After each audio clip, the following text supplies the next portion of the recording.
Hello, everybody. My name is David Ruff, and I'm coming to you today to talk about central bank digital currencies. Most people have no idea what it is, but if you do know what it is, it should be scaring you to your very soul. Now, this is not clickbait. This is happening today in some of the largest economies in the world. We're going to be getting into what is a central bank digital currency, what does it do, what are the benefits, and what are the things that you need to protect against. And that's what we're going to be talking about today. Most of all, how to protect you and your family. Now, let's get right into the articles, you guys. If we jump straight away into our first article of the day, we're going to be looking at this website on the conversation. Please go check that out if you feel that it is going to be something that you want to read yourself. But this article, it's theconversation.com. The Bank of Canada's own policy is the reason why inflation is so high. This is important for you to know. Now, let's read some of this. By now, it's clear that the Bank of Canada did not anticipate the current rate of inflation. It says the central bank was slow to tighten monetary policy. Okay, now this takes us back to some important points. When somebody isn't doing their job, let's say you're a boss and you have an employee, there is only two real scenarios. Either number one, they have deliberately thought about it and decided not to do their job, which is very malicious, or maybe they're going to cost you money, or they're just not capable of doing the job, and they could be negligent. What are the two ways? Either you're not doing the job because you're deliberately not doing it, or because you don't have the skills. Either way, either whether you're maliciously doing it or you're negligently doing it, either way, you're not fit for the job, to be honest. So let's go right back here. When they say in this article, guys, that it's clear that the Bank of Canada did not anticipate the current rate, this is what I look at, is out of the G20 countries on the entire planet, some of the brightest minds and the best economists. Canada has hundreds of economists that are working for them right now. The United States has thousands of economists that work for them right now. And now, if we look at a rule of thumb for the thousands of years, the more currency units you put out there, the faster inflation goes up. This doesn't matter if you go back to ancient Rome. It doesn't matter if you look at any of the modern powers, the Dutch, the French, the English. It doesn't matter if it's the Americans. The more currency units you put out there, the more inflation goes up. Thousands of PhD and Nobel Prize winners. Do you really expect me to believe that the law of economics and monetary policy that you learned on the very first day of the job, that the money only comes from scarcity because it was rare, but if you print a lot of it, it's not worth anything? You would learn that on your first day. So if you've learned that on your first day and you're not doing it, do you really think I believe that the Bank of Canada, the Bank of the United States, Norway, all these other countries, do you really expect me to believe that that never happened? That none of them had any clue that that would happen? Come on, guys. So remember, we're only ever doing something either out of negligence. Do you believe that they were negligent? That they didn't actually read the books? That they didn't actually get their degrees? No, come on. We can't believe that. But then comes the other bad truth that we kind of have to accept. If you do know how to do the job and you did read the book and you did get a degree, well, then what are we stuck with here, right? We're stuck with a much larger answer. Was this done deliberately? You got to make up your own opinion about that, right? But we've done a lot of research on that. If you knew what was going to happen, why did you let it happen? And so that is my question. And I want you to ask yourself that question. Here's the thing that people don't understand. Monetary policy has delayed the impact on the economy, meaning that a change in monetary policy today will affect the economy in 12 to 18 months. So you need to understand how the economy works. Imagine you have a tree up here and land, and all the way down below the earth is the roots. If you just dump a bunch of water on the top, it takes some time for that water to go through, right? And then get to the roots and get reabsorbed into the tree. It takes time. So you can't just dump all the water in one shot like a giant swimming pool, just let it out. You have to spray it on, right? It takes time to get through the earth. The same thing for money is when we print a lot of money, inflation doesn't happen overnight. It doesn't happen instantaneously. It takes time to work its way through the system. And it usually goes to some people who go spend it. It filters up to the business owners, and the business owners end up putting it on real estate. And so then everything takes some time for it to trickle through. Remember, this is the same in reverse.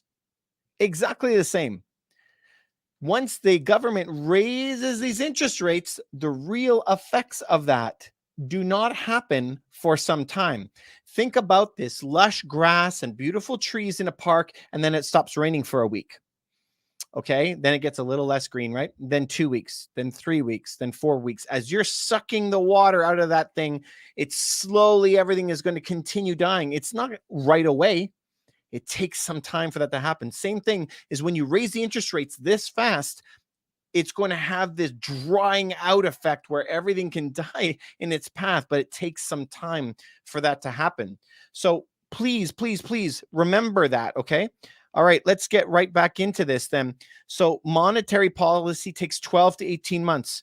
Now, if we continue down on the same article, theconversation.com, it says that the total price index inflation went up 8.1%. Now it's 7.6%. And remember, these are highly doctored numbers. So the real numbers are usually about double that. So in reality, if you want to get to 2% inflation, which is what they want, you got to have interest rates above what the inflation rate is. So if inflation today is 8%, you need to have interest rates at 10. You and I don't have to figure out very much to know that 10 would put us back beyond a depression. We'd be like apocalypse. We'd be finished, right? That's not possible. Okay, and then let's keep going. Inflation also rose in the United States, Europe, United Kingdom. Oh my goodness, you're saying 9%, all of these different countries? Now, isn't that a big coincidence? All the G20 countries, these mega powerhouses, England, United States, Canada, all over, all of them have gone up 9%. Kind of interesting, isn't that?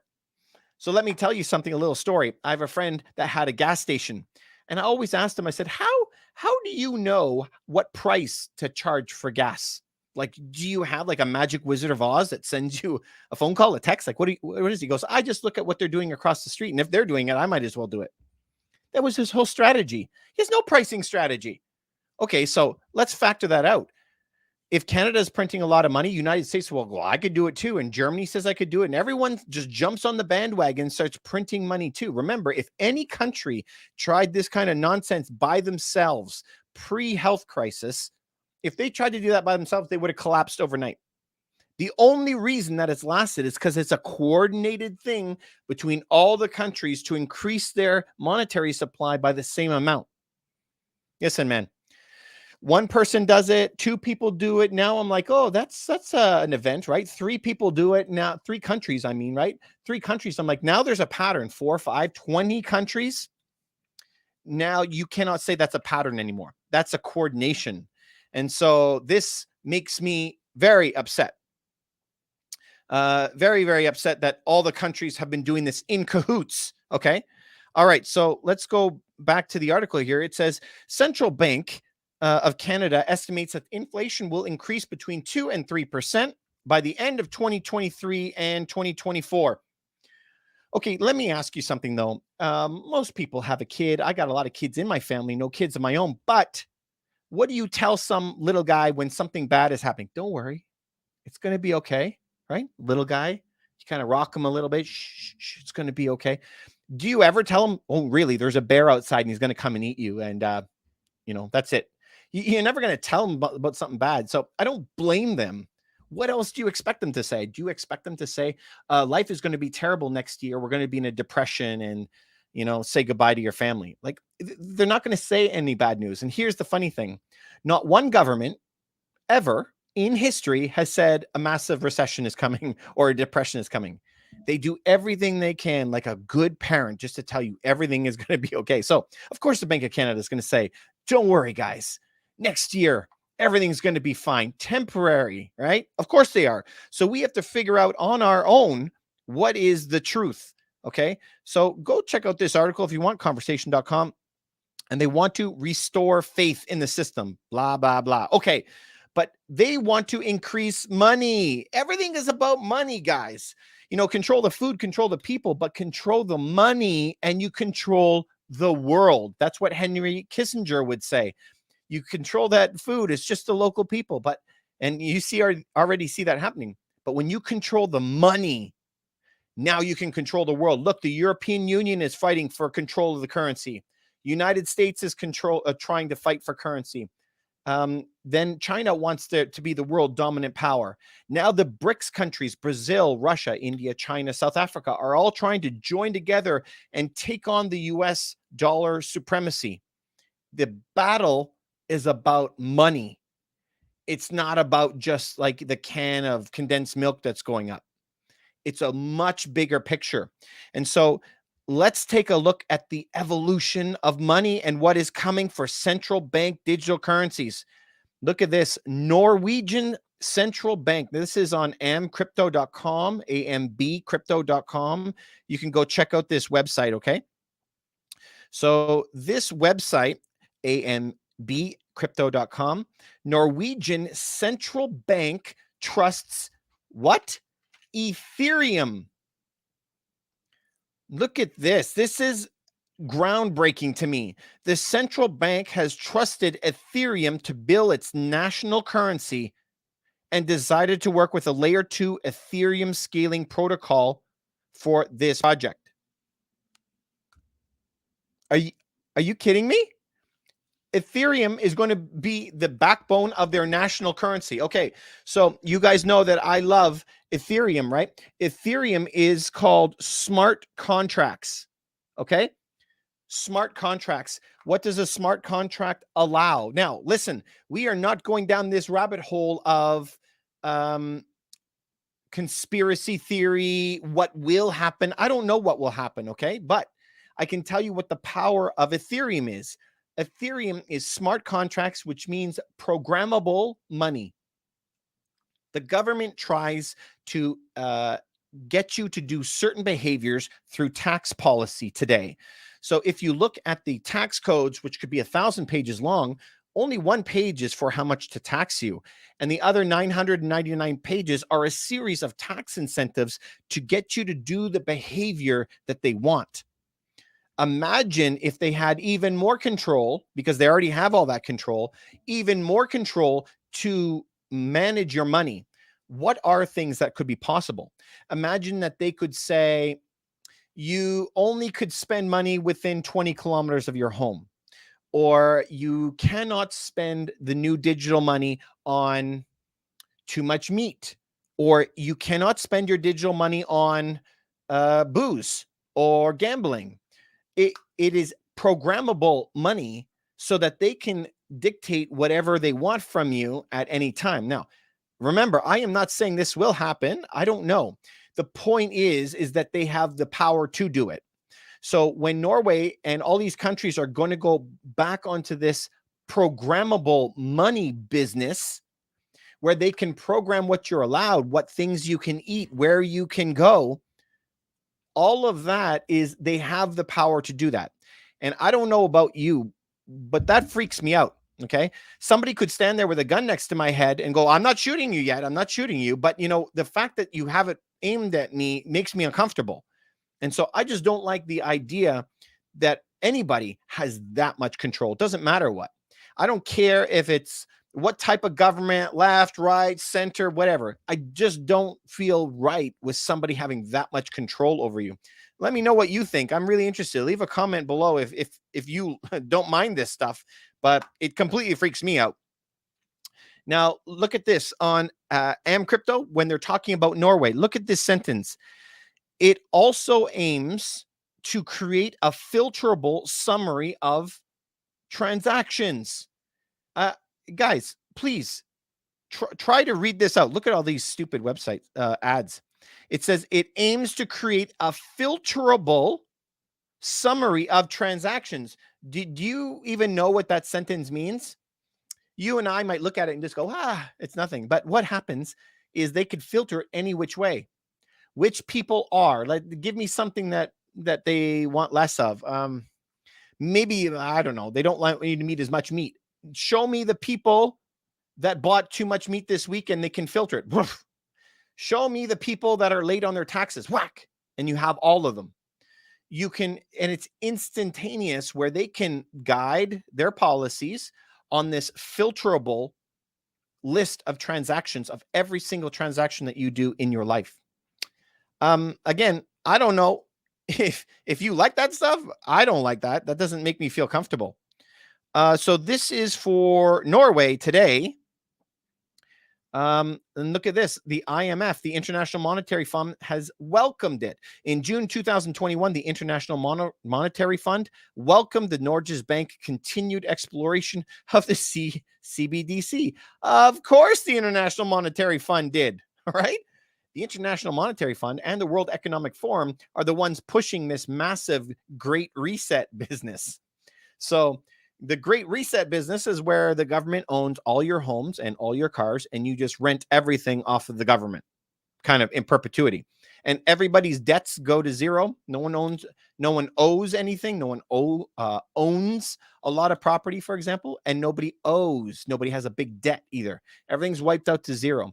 The idea comes from a biblical time where they had a golden jubilee every 50 years, 50. And so you were never allowed to sell your item, like ownership of it. You could only sell it part way. So if you were every 50 years, it would renegotiate. So imagine 1900 to 1950, 1950 to 2000. So if you were in 1960 and you decided to sell your land, you can never really sell it. Then it only goes from 1960 to 2000, 40 years. So you could rent it basically for those 40 years. And in 2000, when there's the Great Reset, everything would go back to the initial family. Why did they do that? The reason why in biblical ideas they did that is because we didn't want this succession. Like say a big valuable piece of land stayed in one family for 1,000 years. All you needed is one crazy guy who was maybe alcoholic and very irresponsible and sold everything. And now the rest of his family line for eternity would have nothing. So it was a way to keep something in the family line for generations, right? And this is what we talk about on the channel all the time. One of my rough rules is build generational wealth. Generational wealth is what it's all about. All right, you guys. So Norway, that is crazy. Now, what is a central bank digital currency? I want you to go to this website, atlanticcouncil.org. atlanticcouncil.org. If you go there, this is the central bank digital currency tracker. So if you run onto that website, now look at the map. If you go and pull it up, it'll show you that there's 11 countries right now that have already launched a central bank digital currency. There's now 14 countries who are piloting central bank digital currencies. 26 countries are already in development to launch central bank digital currency. 47 countries are in the research phase. Okay, so if you add that up, we're what, 89, 90, I think, something like that. I think it's around 90. So there's 90 countries, and we're not talking about, this tiny little island of Trinidad, or no, not Trinidad. It's like 1 million people, doesn't it? What about like Cayman Islands? We're not talking about tiny little countries. We're talking about big countries, US, big countries in Europe. All of them are barreling towards central bank digital currencies. And if you don't know what that is, I think that you can get like really lambasted by it. Now go to IBM.com. You could look up smart contracts at IBM.com. IBM.com talks about the benefits, speed and efficiency. Yeah, it's very fast. Trust and transparency. I will agree with the transparency part. Security. Yeah, there's nothing you can do about it, right? So if I send money to you, I can't get it back. At the same time, if the protocol or the government that controls the protocol says you can't do something, there's no way out of it. So yeah. And savings. It's a lot cheaper than using banks and lawyers and everything that we use today. So a lot of those people who are in those businesses might not be in that business for too long. But you can go to IBM and look that up. And it says here, smart contracts, if we define it, are simply programs stored on the blockchain that run predetermined conditions. So for all you guys who use Excel spreadsheets, remember it is just a bunch of if, when, then statements built into the code. So if, then, when, then statements You know how that works on Excel. It's just to a much bigger level. So this is going to happen, you guys. Absolutely 90 countries. There's no way that they're investing billions and billions of dollars into this development. They are going to go this way. Now, if you tried to implement a policy that is very rough, on people, nobody would ever accept it. You have to be at a very tough time in your life to kind of accept something like that. If we look through history, through all the great rulers of the past, normally massive change came when there was massive desperation of some kind. And that could have been whether they were starving, whether they went to war, whether they were backed against the wall, they had no choice, all different scenarios through time. But it would have to come to this like real tough crucible of a time that was very, very tough for everybody to deal with. And out of desperation, they just accept the other thing, right? Same thing when you, this is a minor part of it, but that I deal with housing, and we're a real estate brokerage in Toronto. We sell homes every single day, but somebody might not accept $900,000 on $1 million home. They just won't do it because they say it's worth $1 million. But if his company was in desperate straits and he just got divorced and maybe his mom died and all these terrible things happened to him and somebody just came in, he would just go, I don't care. Just sure, do it. I just want it over with, So in history, that kind of happens to people when a people's, like a country, is beaten down. Something like this can come on. So it wouldn't surprise me that these are all being developed and will be launched when there is something big that happens. Now, Northern Europe deals a lot without cash. It's been that way for years. So it doesn't surprise me that Norway is going down that road. But especially mainland Europe. Mainland Europe is big time on that World Economic Forum path. So is Canada. So is the United States. So lots more to come. So how do you try to be careful about something like that? This is where you want to have some of your wealth off of this system, right? So if we go back and look at how do you get some of your wealth off of that system, number one way is to get into some kind of real estate. Now, if you're just starting off, you can buy some smaller homes in your own country, but you got to be able to expand your thinking and start being able to buy some properties in other countries where the math really makes sense. And so you want to not only diversify the types of homes, so you have to diversify your stocks. We all know that. It's not just about diversifying your homes. Let's say I only want to buy them in 2 areas. Now, I also say you should have some commercial and some residential. But now you're getting even deeper where you want to also be in another country to keep yourself safe. That's number one. Number two, think about going and buying some silver. You can start with only $30 to buy one of these Indian heads. $30 to get into some silver. Gold, if you have a little bit more money, this is in Canadian, 2,500. In US, I think it's like 1,800 for 1 ounce of gold. And you can get into something like that. So now if you have a little bit of that, now you're off the system. If you want to go buy some Bitcoin and some Ethereum as well, this will get you off the system. So having a little bit of Bitcoin and Ethereum off on the side, having a bit of gold and silver. Now, never keep it in your home. Always keep it in vaults. And some of the cool companies these days, you can actually vault your gold and silver in other countries.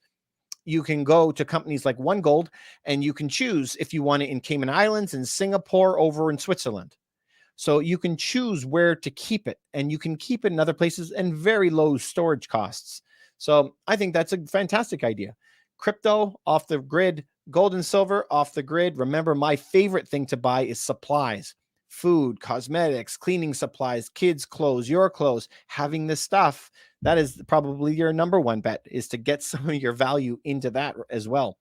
So there are ways to start moving it outside, and get some off of the system. So it's not 100% reliant on a bank that the bank ever shut down, that it's not going to be there. In addition, there's a lot of countries that have been adding since 2010 bail-ins, where if you even look at where we live in Canada in 2017 or 18, they passed a law in the budget for Canadian bail-ins. Now, what is a bail-in, David? I've never heard of this. This is a whole other video, you guys, by the way. But bail-ins are where if a government or the banks are going down, they have the right to go in your bank account and remove the money to help them stay afloat. And so you have that written in, and most people don't even know that exists. So if you want to do some homework, go write in whatever country you're in and write bail in. BAIL in, bail in. Go check that out because it's kind of scary. But, we are heading into some very, very, very weird times. The results, the damage that these interest rate hikes that have gone up do not show up right away. They take up to 2 years to show themselves in real estate. So whatever you have seen so far is only the beginning of what this is happening. I never thought that they would ever do this. I'm blown away that they're manufacturing this level of destruction. In Canada, we're already down like $1 trillion just this quarter. So be careful. But the good news, all this, is you can do something about it. You can't change what the government's going to do. That's not going to happen. But having some Bitcoin, Ethereum, and gold and silver and rental properties in other countries, that's all stuff that you can do. Buying goods for yourself right now, and having extras of all the things that you regularly use, that is good, valuable right now. And read books, best ROI for you. There is something you can do.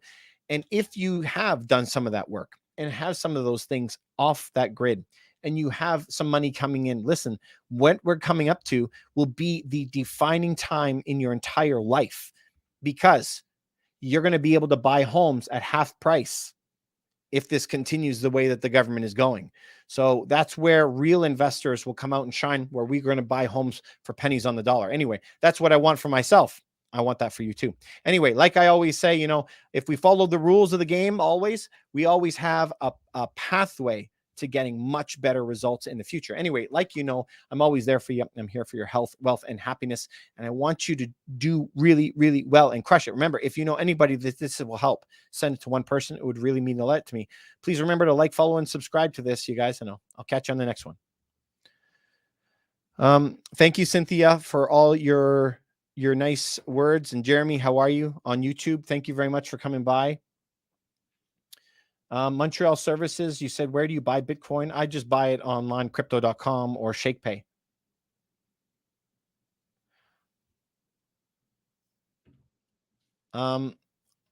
WEF types. WEF is the World Economic Forum. WEF is going to be targeting money first, not real estate.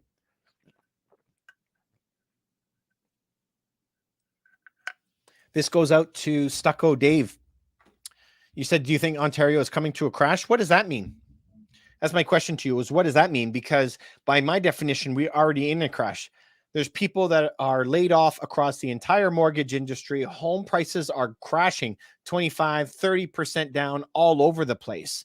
And there's people that are losing their homes or have only a few weeks left to go. I think we're smack dab in the middle of the crash. All this nonsense that you keep hearing by people that are saying, I don't know if we're in a crash, if we are going down, if we're not going down. Of course we're going down. I think it's absolutely, we're smack dab in the middle of it.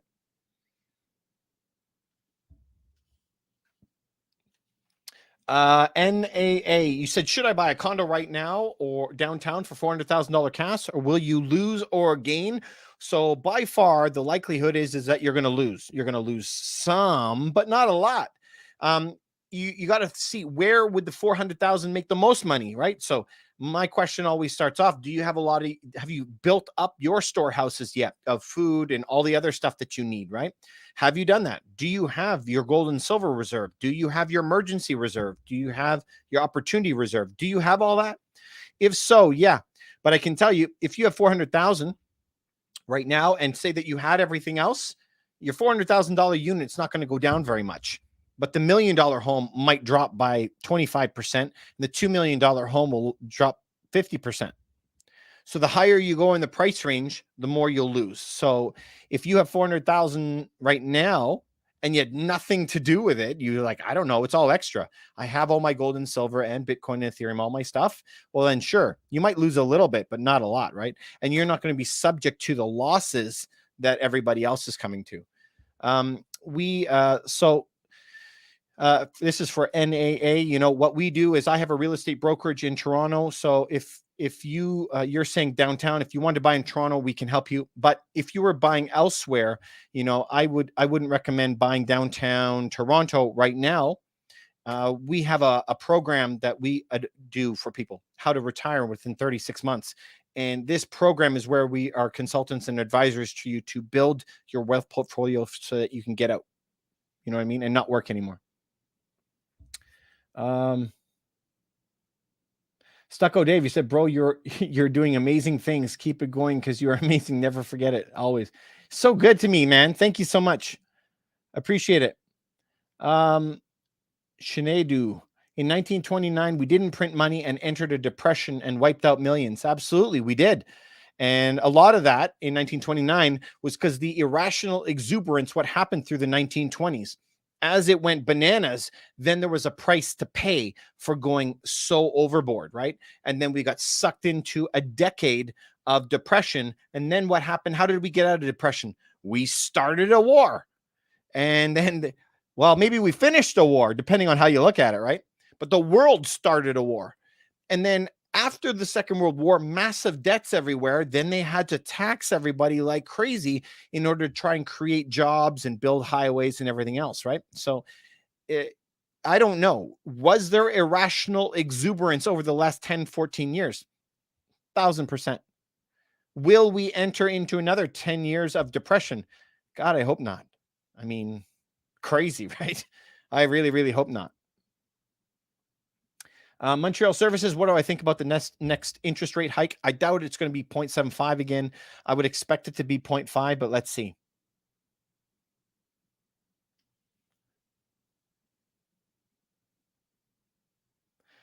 You guys, there was a bunch of comments up top, but I can't get to them all right now. Lee Morse, are you saying a maximum of 1% more before rates drop? So I'm expecting, based on the information we have today, remember, if you guys follow me at all, I say there's a massive amount of news coming between now and the end of January, a massive amount of news. And every bit of news that comes out during that, it's going to change things. But if I was going to say today, Lee, that what is going to happen to the rates, I would expect 2 more 0.5% rates. And then they would pause, not necessarily drop. Nah, you said, will it go up in value in the next 5 years? I'm assuming you're referring to the $400,000 condo downtown. Remember, if we are going into recessionary times, or it depends how you define depressionary times, your best hope is that you don't lose money, let alone it not going up. Recession or depression is to not lose. So you have a good chance of not losing, but not necessarily it going up. Remember, a lot of the things that we have to figure out, it could take many years to figure it out. We got some real rough stuff that's going to be coming up, you guys. Really, really rough.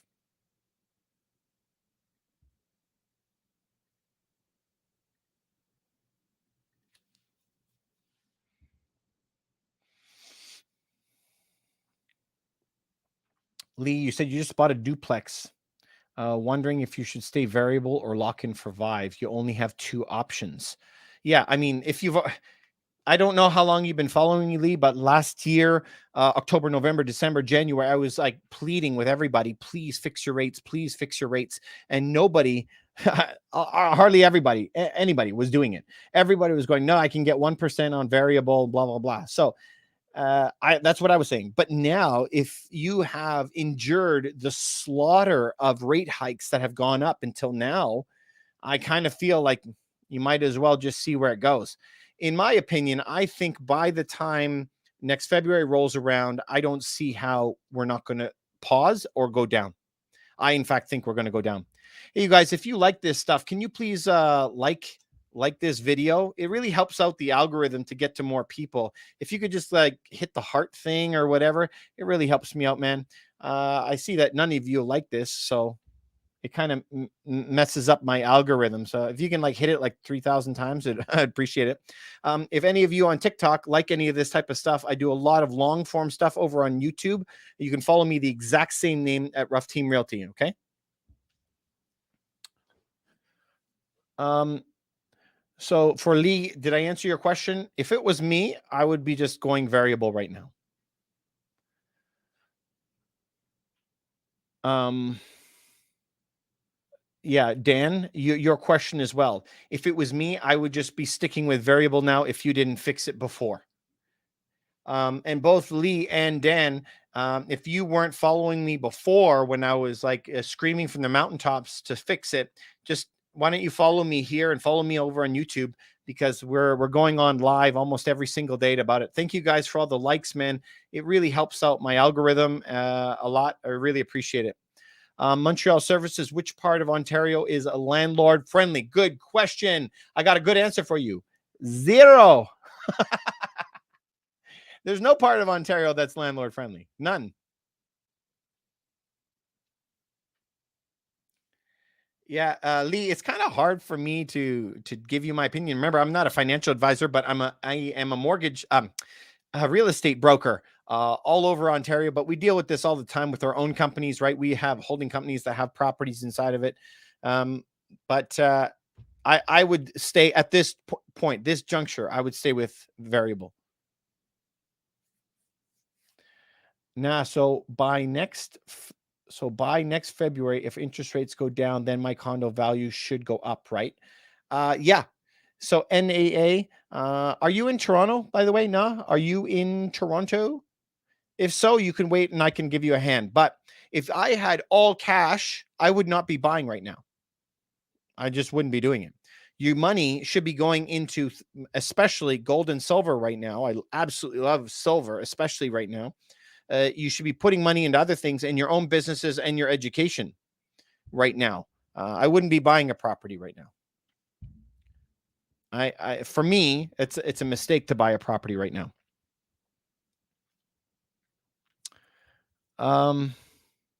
Lee, you gave me like 500 hearts, man. Thank you. Hey, look at this. You guys liked it for me, man. It's awesome. I love it. Thank you guys. Appreciate it. On YouTube, you guys, if you have any questions for me, please put your comments there. Happy to get to you. Getting most of them on TikTok again. Tony, why what, Tony?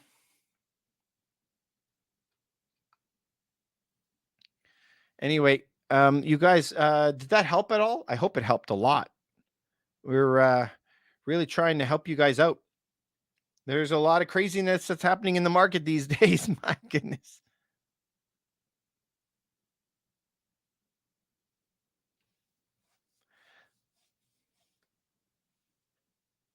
It's time to buy? Tony, no, man. It is not time to buy. This is a terrible time to buy. The market is in absolute turmoil. I wouldn't be buying anything right now. Okay, there's certain properties that we're still buying, right? But you got to be buying in landlord-friendly jurisdictions where the cash flow makes sense. So, like if you were going to tell me that you were going to go buy a property in the panhandle of Florida, Jacksonville, or maybe not even Jacksonville, if you were going to go buy in Tennessee, for example, I love Tennessee. Tennessee's the best. Yeah, Memphis, great place, man. Holy man, I would buy that in a heartbeat. I plan to be buying next spring in Memphis. But corporations are buying up houses in Blue Rock. Okay, let's take that and run with it. BlackRock is opening a venture fund in Ontario, not to buy in Ontario. They're opening up their office here with $50 billion to go and spend. But are they buying? No, they're not buying. They're waiting for the market to crash, and then they're going to go buy up triple the amount of real estate. So if we're smart, we're going to do the exact same thing. We're going to wait for real estate prices to drop to the floor, and then we're going to go and buy them up. Montreal Services, you're saying rental in Memphis. Absolutely. I did a couple videos on some rentals in Phoenix where I ran through the numbers with you. They're fantastic.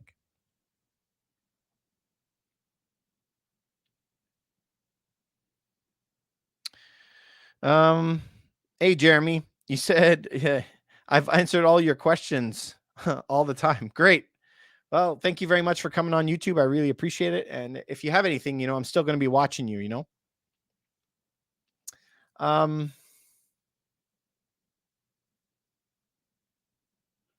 Okay, so now this is an important question that you're mentioning here. When does it hit the floor? Do I use my cash then?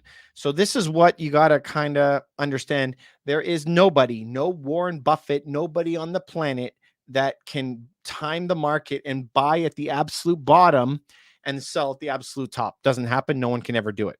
So what you got to do is wait until you're in the right zone. Okay.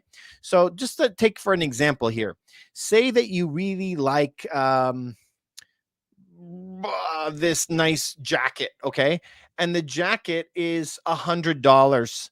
And then you saw the jacket go on sale for $60. You would say, that's a great deal. I should buy one, right? But would you go and haunt yourself forever if the jacket went down to 50? You go, oh, I'm so stupid. No, you bought it at a good deal. And then if it went down to 50 by any chance, you'd probably go buy another one for your brother. You know what I mean? Because it was such a good deal. So that's kind of the way you got to look at it.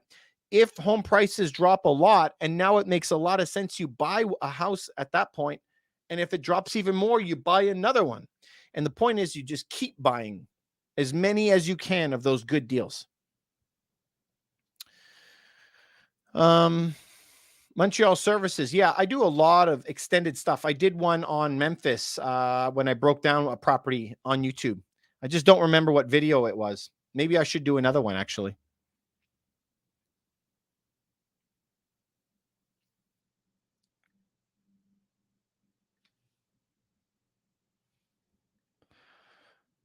Hey, Dave, how are you doing tonight?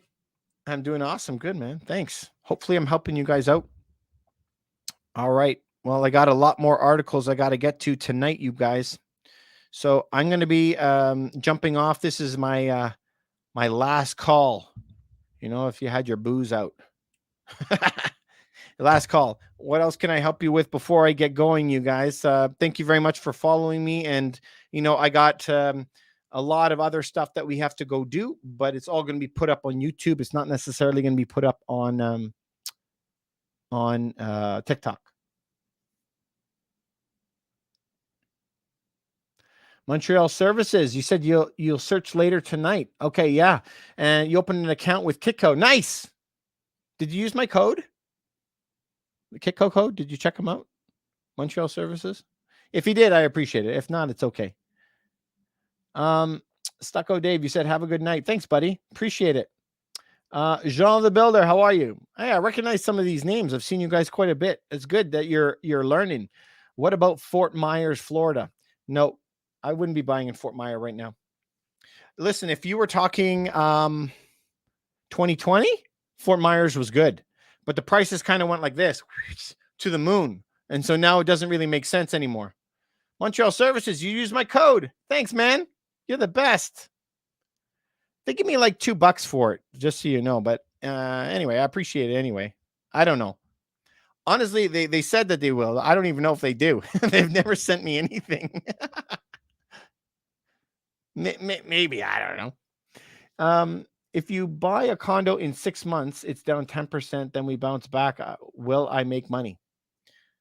Profit. Listen, you got to buy at the right time in the right structure and then hold it for a right amount of time. If you do it all perfectly, you should always make money. You want to own where you live. Yeah. So you know what? Just buy it at a good deal. I wouldn't be buying right now. This is to I wouldn't be buying right now. I would be buying in the spring. I think February is going to be the first good deals that you're going to see. But listen, I keep saying there is a lot of news that's coming out. A lot between now and the end of the year. So just hold on. Okay. There's going to be a lot. Now, listen, the good deals could come a lot before that because there could be a crash way before that. So make sure that your house is in order. You know what I mean? When do you think the Canadian government is going to get into crypto? This is Andre Parent. So they've already, like, Justin Trudeau has already signed on with the World Economic Forum. Okay. And the World Economic Forum is pushing this big agenda. And Klaus Schwab really likes Justin Trudeau because he's pushing their agenda ahead. So, you know, they want central bank digital currencies. And so that's what we were talking about earlier. To me, it's not going to be long before Canada is going down that road to central bank digital currency. Justin Trudeau's talked about it a lot of times. In fact, his opposition, Pierre, who just won, said he wants to ban central bank digital currencies, right? So it's already out in the open. There are actually already in the research phase to develop it. So when? I don't know. If the Liberals stayed in power, it'd probably be in within a year or two. But if the Conservatives come and change things up through an election, it might be delayed a little bit longer. I just think that it's going to be inevitable that we're all going to have it.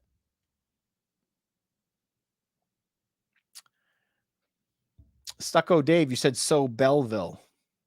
Are you in Belleville, Dave?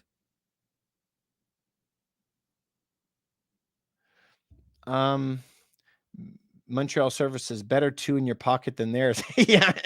Thanks, bro. Appreciate it. Invest with TJ. Why is Walmart limiting food? My wife says they're putting limits on certain items. TJ, if I'm very happy that you're here with me now, but I'm being really serious. I'm talking to you, TJ. This has been happening for over a year. I have told everybody in my family, everyone that I have friends with, everybody that I know, all over the channel, stock up on stuff because there's shortages. The only reason that they're limiting something is because there's shortages. Most businesses out there provide some kind of product. I don't know, whatever it is, if you're shampoo, if you're selling modems, a product or a service, but mostly products. And so anytime that you see a limit on it, it's because they don't have a lot of it sticking around. And so this has been happening for years. Just today, my brother called. He went to Canadian Tire, Home Depot, and Lowe's, and the whole aisle is empty. There's no screws available to purchase. About 2 weeks ago, entire aisles empty of no dishwasher soap, no laundry soap, no hand soap. You guys have seen in the newspapers when they were short of baby formula and feminine products just in the past couple months. You remember toilet paper in 2020. There's more and more shortages. So as there's shortages, you see price go up and limits on how much you can buy. This is very, very common. So it's happening everywhere. It doesn't matter what city. I have family and friends all over North America, and they're all telling me the same thing. So be careful and stock up where you can. XRP, Sam. Yeah, I've had XRP for many, many years. I have it. I own it. I have no intentions of ever selling it. I plan to look at it, what it's worth when I'm 60. I'm not going to ever do anything with it. Now, you said, thank you so much. Let you buy me a coffee one day. Well, I live in Toronto, so maybe. I don't know where you live, but maybe we'll bump into each other. Stucco Dave. Oh, you're in Belleville. Nice. I love Belleville. I go past there I used to. So I live in Toronto. My parents live in Montreal. And so I would drive past Belleville every 3 weeks going and visiting my father for like 20 years. I know Belleville. Our property tax in Innisfil, Ontario is allowing paying with Bitcoin. You're goading me, right? Are you joking? This is the first time I've ever heard of this. Innisfil will take Bitcoin for tax payments. Are you being serious? Are you joking with me? Because my eyes almost bugged out of my head when I saw that. So don't play with me, man. Sam, I want to know if that's the case. Andre Perron, you said stock up on meat and vegetables. Absolutely. You know, why don't you have an extra freezer in your basement and fill it with beef, which is super, super cheap right now because Texas has no water and had to slaughter all the beef just to even remain profitable. Nobody sees that happening. Nobody sees the price of beef is down because there's a drought going on and they're slaughtering everything. Okay, now just think about this. In a month or two, when there are no more animals and all the animals are gone, how long is it going to take to recover from that? So should you be having extra? Absolutely. It only makes sense, right? And you can buy cans for nothing. They're really, really cheap. Right. Invest with TJ. Okay, this is another good point. David, didn't you say we're getting oversupply and warehouses are stocked up? So why shortages? Amazing good point. This is always what happens. Every single recession. Luxuries of life go down in price. Essentials of life go up. Example, cars, purses, telephones, laptops, furniture, all that stuff, barbecues. You don't need it. Prices will go down because nobody is buying. But the prices of essentials, flour, apples, meat, vegetables, all that stuff goes up in price. It goes like this, squish into the middle. So when we are saying that we have oversupply, go to a store like Bed Bath & Beyond or Canadian Tire, Home Depot especially, and they got tools and everything like falling from the ceilings. They have so much supply of this stuff, but it's not the stuff that is essential to life. The basic stuff, and especially food, gets hit bad and prices go way up on food. But even also, TJ, let me expand on that. So there are certain things that are in short supply, like fuel, gas, right? Petrol, very short supply, and labor is in short supply. So think of something like a pair of socks. And the pair of socks is made in China, and it's made with polyester, which is made from petroleum products. And we can't get any petroleum products. And there's a trade war between the two countries. And they are fighting back and forth, and no ships are going back and forth. Okay. So a pair of socks might double in price because now you have to buy something that was made in Mexico, maybe instead. And it's a lot closer, and it will go up in price. But at the same time, $1,000 barbecue might be on sale for $300. So base products go up, top products come down.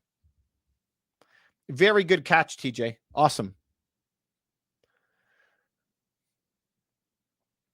Omran, I don't think it's an opinion really. So he's asking, what is my opinion about the market this winter going through the gas shortages in Europe?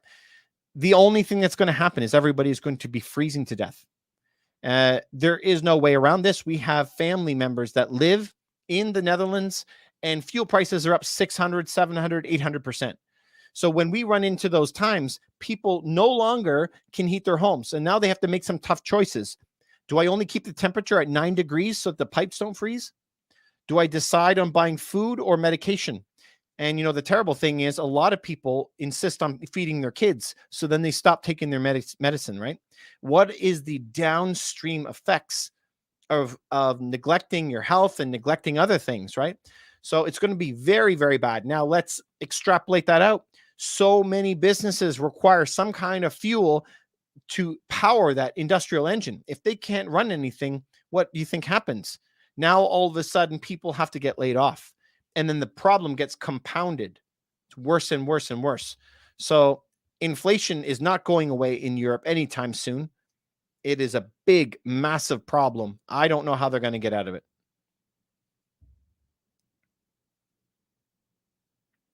Montreal services. Which borough of Montreal do your parents live? I'm from Montreal. I'm from Dorval, right near the airport. Stucco Dave, have a good night, man. I said this was my last call a while ago, but there's so many questions. Sorry, guys. Thank you very much for coming by, Stucco Dave. Painting a room in the house. Guess what? A good quality paint costs now $110 for a gallon. My point exactly. Okay. Prices going bananas. Why are commodity prices, wheat, going down, but the price of food is going up? So there's a difference between the COMEX markets and reality. So this is what I'm also saying right now. How I'm always telling you, buy silver, buy silver, buy silver. Okay. We burn, I don't remember the exact number. We burn something like 800,000 ounces per year in electronics, like making stuff with it. But we only mine 500,000 out of the ground a year. You see a problem with that? We can't burn 800,000 a year and only make 500,000. We're going to go into a deficit. But here's the crazy part is in real life, the COMEX market, so the stock market that's trading silver, the price is down.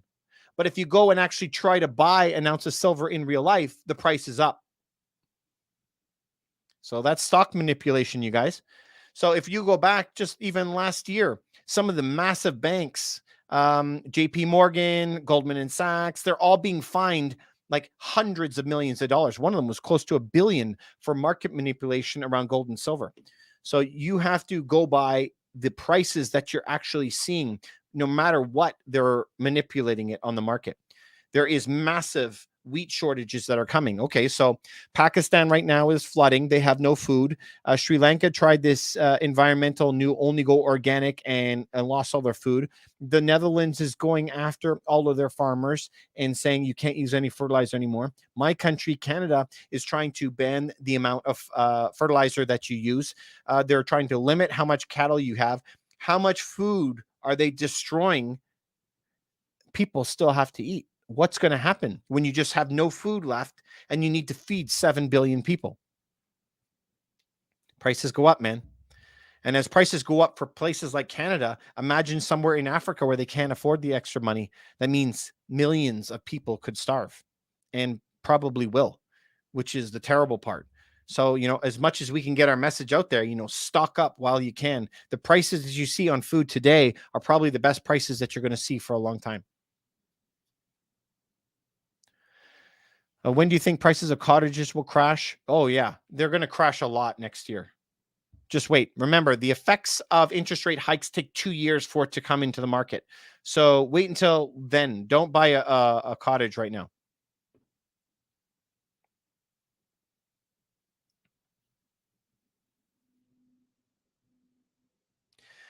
Sam, you said, do you understand the Bitcoin in our city in Ontario? We can pay parking tickets and property tax with Bitcoin. I didn't know that. It's all news to me. TJ, you said makes sense. Very insightful. Yeah, you're welcome, buddy. Thanks very much. Avman, you said you went to the Subway today to grab a tuna sub. No tuna in any Subway till Thursday. Yep. Well, tuna, they don't catch a lot of fish, right? They have to drive out there in a boat and they drive around forever and they pick up one. You see on that show, like Tuna Wars or something like that. So they got to spend a huge amount of gas. But if gas is doubled and tripled in price, it's not worth it for them. There's going to be all kinds of shortages. So what I can say is stock up, right? You want to know what I did? I think I told this before. I eat tuna every 2 weeks. Okay. I have lunch with it. Is that crazy? Is that a lot? I don't know if it's a lot. So my wife and I, we have 2 cans of tuna. That means that we eat 50 cans a year. I look on the back of the box. The box says that it's good for 3 years. I eat 50 cans a year. So why don't you have 150 cans? Is that crazy? That's it. All that I'm going to use it normally in my real life. And I know the prices are only going up. So whatever I bought, now, not only did I save money, I'm not going to run into shortages. So that's what I think you should do. You could buy a can of tuna for $1. I don't know, whatever, different types of tuna. Yes, Sam, you said the town of Innisfil takes Bitcoin. I had no idea, man. Thanks for letting me know. Thanks very much for letting me know. All right, man. Cynthia, you said you love my videos. Thank you so much, everybody on YouTube, for coming by. I really, really appreciate it. Thanks for following me and supporting me on this big journey. Please, if you know anybody that's going to help, we need to tell more people about it. Please tell more people. I don't care, family or friends or whatever. Omran, yeah, will rising sea levels affect Earth and cities disappear? Of course. If everything melts, most cities are built near water. So unless you build a big wall around it and pump all the water out like Amsterdam, there's going to be cities that go. Now, I think they're just going to go and study what Amsterdam does and convert all their cities. But of course, there's sea rise is a big thing. Yeah, it's probably the most serious thing. But you know what? Building a wall around a city is not that's the easy part. The hard part is almost all oxygen on Earth is made in the oceans, and the oceans are only alive because they have the currents, right? The hot water goes from the Caribbean, goes all the way up, hits into England, up north, and cold water with nutrients comes down. This big engine. But as all the water is melting and all of the ice is melting, that engine that goes around the oceans is slowing down. And if it slows down, it cannot be restarted. If it slows down enough, the oceans die. So a little bit of flooding in a city is not the big problem. There's a lot bigger problem that we got to solve, right? I don't know, man. We can make a 2-hour video just on that. Anyway, you guys, thanks very much for coming by. TikTok, please tell somebody about this and follow me on YouTube. Same name, okay? It would really help me out if you do that. Thanks very much, you guys. Hope you have a great night. Keep on crushing it. Stay safe. I'll talk to you soon. Thank you, YouTube. Thank you very much for coming by. Appreciate it.